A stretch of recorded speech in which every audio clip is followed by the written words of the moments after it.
Lady Ashleigh, may I present Mr. Cameron Neil?" Her initial smile faded as she glanced at Mr. Gregor. "You're not serious?" Cameron glanced at Mrs. Harding. "I don't think we'll need 15 minutes. The lady had made her feelings clear enough.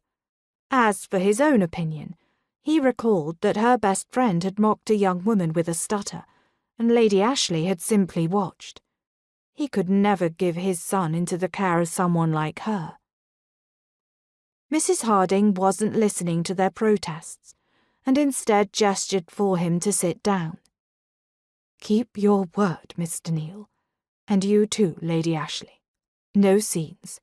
Behave yourselves." And with that, they departed. Lady Ashleigh's mouth tightened in a grim line. Surely this is a mistake. "Oh, undoubtedly. I think we can both agree that we would not have chosen one another. Not in 1,000 years. Her honesty eased the tension, and in a way, it made the meeting more bearable. At that moment, a young man came to take their orders. Lady Ashleigh hesitated, and Cameron said, "Since we are already in agreement, you might as well choose an ice." He'd already promised Mrs. Harding he would wait 15 minutes. She ordered a raspberry ice, and he chose lemon. After the man departed, Cameron leaned back in his chair. "But I can't for the life of me imagine why a young woman such as yourself, the daughter of a peer, would seek help from Mrs. Harding's school for spinsters." "That's not what it's called," she muttered, "and I could ask the same of you." "I plan to find a wife who wants a marriage in name only," he remarked.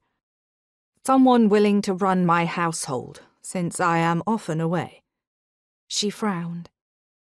"And they thought I would suit." "For some reason."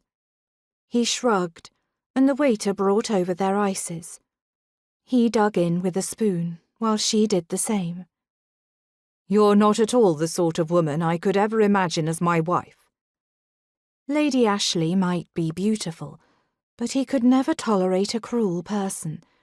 He wouldn't dare put his son at risk. "Nor could I marry a man like you," she answered. She tasted her ice, and her face transformed as she savoured it, closing her eyes. It unsettled him, for there was no denying her beauty. It was her personality that he found abhorrent. "I would like to know why you asked for Mrs. Harding's assistance. Aren't you a viscount's daughter?" "My father is a marquis," she corrected. "And yes, I am an heiress. Finding a husband isn't the difficult part. It's gaining my father's consent."